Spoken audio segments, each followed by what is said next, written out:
আছেন সবাই? আশা করি সবাই খুব ভালো আছেন। সেইনার হেসেলে আপনাদের সবাইকে স্বাগত। আজ বানাবো ফুলকপি মাঞ্চুরিয়ান। এখানে আমি তার জন্য ফুলকপিকে ছোট ছোট টুকরো করে কেটে নিয়েছি এভাবে। এবার ফুলকপিগুলোকে আমি ভাপ দিয়ে দিব। তাই জল গরম হয়ে গেছে, গরম জলে দিয়ে দিলাম ফুলকপি আর লবণ দিয়ে আমি ফুলকপিগুলোকে বেশ একটু হালকা করে ভাপিয়ে নিচ্ছি। খুব বেশিক্ষণ ধরে ভাপানোর দরকার নেই। এবার ফুলকপিগুলোকে আমি ছেঁকে তুলে নিলাম। এইদিকে আমি পেঁয়াজ, টমেটো, ক্যাপসিকাম একটু বড় বড় টুকরো করে কেটে রেখেছি, আদা রসুন কুচিয়ে নিয়েছি। অন্যদিকে সস নিয়ে নিয়েছি, টমেটো সস, চিলি সস আর সয়া সস নিয়ে আমি এক জায়গায় মিশিয়ে দিয়েছি। একটা মিক্সিং বলে আমি একটা ব্যাটার বানাবো বলে নিয়ে নিলাম এখানে 1 চামচ মতো ময়দা আর 2 চামচ মতো নিয়ে নিচ্ছি কর্নফ্লাওয়ার। দিয়ে দিলাম কাশ্মীরি লাল লঙ্কার গুঁড়ো, গোলমরিচ গুঁড়ো আর লবণ। সব উপকরণগুলোকে আমি এইভাবে চামচ দিয়ে বেশ মিশিয়ে নিলাম। এবার অল্প জল দিয়ে আমি একটা ব্যাটার বানিয়ে নেব। জল দিয়ে এবার নেড়ে নেড়ে ব্যাটার বানিয়ে দিচ্ছি। এখানে আমি কাশ্মীরি লাল লঙ্কার গুঁড়োটা দেওয়ার জন্য দেখবেন ফুলকপির কালারগুলো খুব সুন্দর আসবে। এবার আমি ফুলকপি যে ভাপিয়ে রেখেছিলাম সেইগুলো কিন্তু আমি এর মধ্যে দিয়ে দিচ্ছি। একটু পাতলা লাগছিল ব্যাটারটা, তাই আমি এর মধ্যে আবারও কর্নফ্লাওয়ার দিয়ে ফুলকপিগুলোকে বেশ মাখিয়ে নিলাম। কড়াই আমি সাদা তেল নিয়ে নিয়েছি। এবার ফুলকপিগুলো আমি ডিপ ফ্রাই করে নেব।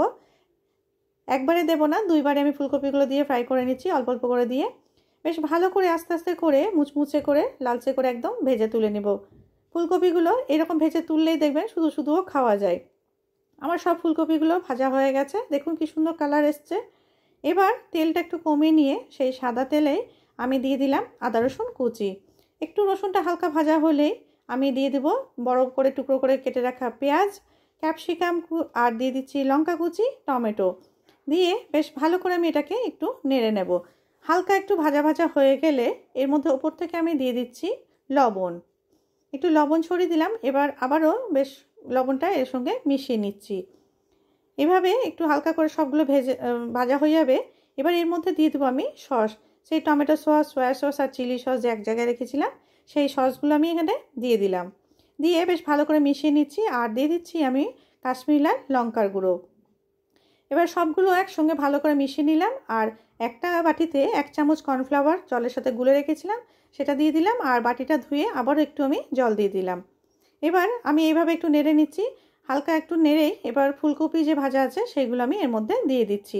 ফুলকপি তো এমনিতেই ভাজার সময় সেদ্ধ হয়ে গেছে। এবার সসের সাথে বেশ ভালো করে ফুলকপিটাকে আমি মাখিয়ে নিলাম। ওপর থেকে সামান্য একটু চিনি দিয়ে দিচ্ছি আর দিয়ে দেবো গোলমরিচ গুঁড়ো দিয়ে বেশ ভালো করে আমি এটাকে মিশিয়ে নিচ্ছি। ফুলকপির মাঞ্চুরিয়ান আমার রেডি হয়ে গেল।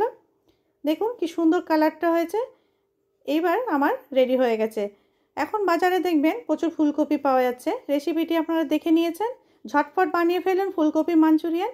এটি খেতে দুর্দান্ত লাগে। লুচি, পরোটা, ফ্রাইড রাইস বা চাউমিনের সাথে দেখবেন দারুণ লাগে খেতে। আপনারা অবশ্যই রেসিপিটি ট্রাই করুন। কমেন্ট বক্সে অবশ্যই জানাবেন কেমন হয়েছে। ভিডিওটি ভালো লাগলে লাইক, শেয়ার, সাবস্ক্রাইব করবেন। ভালো থাকবেন বন্ধুরা, সুস্থ থাকবেন। ভিডিওটি দেখার জন্য ধন্যবাদ।